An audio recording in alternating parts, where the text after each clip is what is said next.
বন্ধুরা, মাথা নিয়ে মাথা ব্যথার গল্পটা তোমাদের আগেও বলেছি, আবারও বলছি।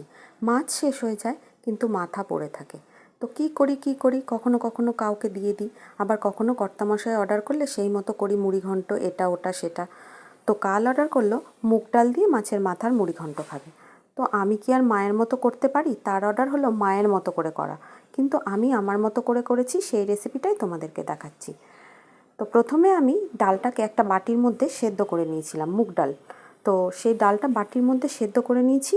তারপর আমি কড়াইয়ে গোটা গরম মশলা আর জিরে ফোড়ন দিয়ে মাথাটাকে খুব সুন্দর লাল করে ভেজে নিয়েছিলাম। তার মধ্যে কিছুটা মশলা দিয়ে মাথাটাকে কষিয়ে নিয়েছিলাম। মশলার মধ্যে ছিল জিরে, আদা, ধনে আর শুকনো লঙ্কার বাটা, মানে পেস্ট। তারপর তার মধ্যে ছিল হাফ টমেটো, হাফ পেঁয়াজ আর 4 কোয়া রসুন। একসঙ্গে সেগুলোকে পেস্ট করে মাথাটাকে খুব সুন্দর করে কষিয়ে আমি সেদ্ধ করা ডালটা তার মধ্যে দিয়ে দিয়েছি। আর তার সঙ্গে দিয়েছিলাম 2 মুঠো মটরশুঁটি। মটরশুঁটি দেওয়াতে ডালের টেস্টটা কিন্তু পুরো অন্য রকম এসেছিল। তারপর কিছুক্ষণ ফুটিয়ে, কিছুক্ষণ মানে 5 মিনিট ফুটিয়ে তার মধ্যে গাওয়া ঘি 1 চামচ আর কিছুটা গরম মশলা গুঁড়ো দিয়ে নামিয়ে নিয়েছি। রেডি। মাথা ব্যথাও ভালো হয়ে গেল, মাথাটাও খাওয়া হয়ে গেল। ব্যাস। না, বরের মাথা খাইনি, আমার মাথায় খেয়েছি।